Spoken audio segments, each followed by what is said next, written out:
Alors, je suis l'enseignante de CM2, Fabienne Navarro, qui coordonne le projet archéologie depuis 12 ans sur le site de Cumes, en collaboration avec le Centre Jean Bérard et en collaboration avec l'archéologue Dorothée Nem. Alors voilà, notre projet archéologie, c'est un projet qui a débuté en 2005 et à l'initiative du nouveau directeur que nous avions, M. Rebaudingo, qui a voulu faire une collaboration avec le Centre Jean Bérard dont on ne connaissait pas trop bien le travail, même si notre école se trouve dans le même bâtiment que le consulat, le Centre Jean Bérard, ce bâtiment qui s'appelle le Grenoble, qui est connu sous le nom du Grenoble. Et donc, on a commencé par des visites simplement sur le site de Cumes, avec toujours les autorisations de la surintendance et en lien avec le Centre Jean Bérard et plusieurs archéologues. Donc au départ, l'archéologue référent, c'était Stéphane Abellon, qui pendant 2 ans a été le référent scientifique du projet. Et ensuite, c'est Dorothée Nem qui est arrivée, qui a pris le relais et qui le fait depuis 10 ans avec moi. Donc ça fait 12 ans qu'on développe le projet. Ce projet est un projet qui permet aux élèves de faire des fouilles in situ, mais des vraies fouilles. Ce ne sont pas des fouilles reconstituées.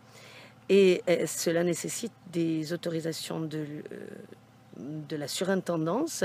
Donc notre école demande officiellement au Centre Jean Bérard une autorisation pour fouiller. Le Centre Jean Bérard demande lui-même une autorisation officielle à la surintendance, ce qui permet que le cadre soit officiel et sécurisé. Et notre école assure les élèves.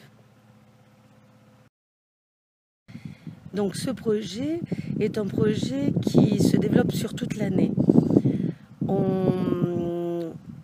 De cette manière, les enfants peuvent aborder toutes les matières qu'on doit leur enseigner à l'école, mais par le biais de l'archéologie, c'est-à-dire qu'ils lisent des livres, en particulier les livres aussi de la directrice du Centre Jean Bérard, Claude Pouzadou, qui a écrit la mythologie grecque chez Nathan, et puis des livres aussi en italien, d'auteurs de littérature de jeunesse locaux, qui parlent des lieux que nous visitons. En octobre, lors de la Semaine de la Science, le Centre Jean Bérard, tous les ans, collabore avec nous et met à disposition des spécialistes pour des conférences sur des thèmes précis, le thème de l'année, vu que chaque année, notre projet se développe autour d'un thème. Il y a eu les parfums dans l'Antiquité, le vin dans l'Antiquité, les techniques, la nourriture chez les Opiques et bien d'autres thèmes. Lorsque nous faisons cette semaine de la science, il y a aussi toujours une sortie à Pompéi, une sortie thématique justement sur le thème de l'année. Cette année, elle s'est faite avec Dorothée Nem et Nicolas Montex sur le thème des boulangeries à Pompéi. Donc les techniques et les différents types de pain. Et d'ailleurs, à la fin de cette semaine, nous ferons du pain antique avec les élèves. Les médias se sont intéressés aussi à notre projet, vu qu'elle est quand même unique, avec des enfants, pas des adultes qui fouillent in situ.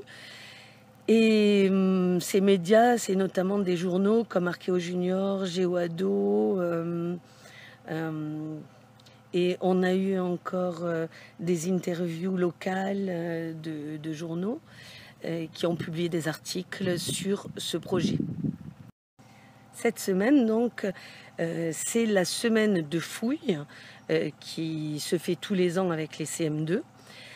Alors, elle est articulée de façon à ce qu'ils fassent 4 jours de fouilles avec la découverte des champs flégréens et des métiers de l'archéologie. C'est-à-dire qu'ils fouillent en groupe. On divise la classe en 2 groupes et ils fouillent sur le site. Pendant ce temps, l'autre groupe découvre un métier. Alors le métier d'anthropologue, les dessins des murs, la céramique, les céramologues, la numismatique. Et donc, ils découvrent ceci du lundi au jeudi. Le jeudi après-midi, ils font comme tous les archéologues, ils font un rapport de fouille, c'est-à-dire qu'ils relatent ce qu'ils ont fait, ce qu'ils ont trouvé, ils font des hypothèses sur ce qu'ils ont trouvé. Et puis, le dernier jour de la semaine, le vendredi, on regroupe 3 classes, le CM1, le CM2 et la 6e, et on fait une visite particulière qui est différente chaque année. Cette année, nous irons d'abord à la Solfatare pour parler de la géothermie dans les champs flégréens et du lien avec les thermes antiques, aussi bien dans l'Antiquité qu'au Moyen-Âge, la géothermie a toujours été utilisée dans les champs flégréens.